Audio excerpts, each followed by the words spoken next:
Hi friends. ஜனநாயகத்தின் பிறப்பிடம் கிரேக்கம்னு நினைக்கிறீங்களா? இல்லவே இல்ல. நம்ம தமிழ்நாட்டுல 1000 வருஷத்துக்கு முன்னாடியே தேர்தல் நடந்திருக்கு. எப்படின்னு தெரியுமா? நம்ம சோழர் ஆட்சி காலத்துல தாங்க. அட, நம்ம பிற்கால சோழ வம்சத்துல கிபி 907 இருந்து கிபி 955 வரையான முதலாம் பராந்தக சோழன் ஆட்சி காலத்துல பின்பற்றப்பட்ட குடவோலை முறைதாங்க. எல்லா டிஎன்பிஎஸ்சி எக்ஸாம்லயும் இது சம்பந்தப்பட்ட கேள்விகள் கண்டிப்பா இருக்கும்.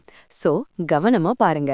மிகச்சிறந்த வரலாற்று ஆவணமான காஞ்சிபுரம் மாவட்டத்தில் உள்ள கிபி 919 முதல் கிபி 921 காலத்திலான உத்திரமேரூர் கல்வெட்டுகள் சோழர் கால குடவோலை முறை, அதாவது தேர்தல் முறை பத்தியும், கிராம தன்னாட்சி மற்றும் செயல்பாடு பத்தியும், வாரிய உறுப்பினர்களின் தகுதிகள் பத்தியும் தெளிவா சொல்லுது.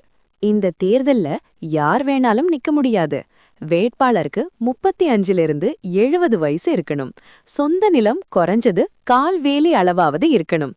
அப்புறம் சொந்த வீடு இருக்கணும். முக்கியமா வேதம் படிச்சிருக்கணும். அதே மாதிரி கடந்த 3 வருஷமா எந்த வாரியத்திலையும் மெம்பரா இருந்திருக்க கூடாது. முக்கியமா எந்த குற்ற பின்னணியும் இருக்கக்கூடாது. இந்த முறைப்படி தகுதியான வேட்பாளர்களின் பெயரெல்லாம் தனித்தனி பனை ஓலையில எழுதி ஒரு குடத்துக்குள்ள போட்டு ஒரு சின்ன பையனை கூப்பிட்டு குடத்துல இருக்கிற ஓலைகள்ல ஒனை எடுக்க சொல்லுவாங்க. அதுல யார் பேர் வருதோ அவங்க தான் வின்னர். இதனாலதான் இதுக்கு குடவோலை முறைன்னு பேரு. இதுல ஏரி வாரியம், தோட்ட வாரியம், பொன் வாரியம், பஞ்சவார வாரியம்னு தனித்தனி வாரியங்களா பிரிச்சு அன்னைக்கே சிறப்பா நிர்வாகம் பண்ணிருக்காங்க.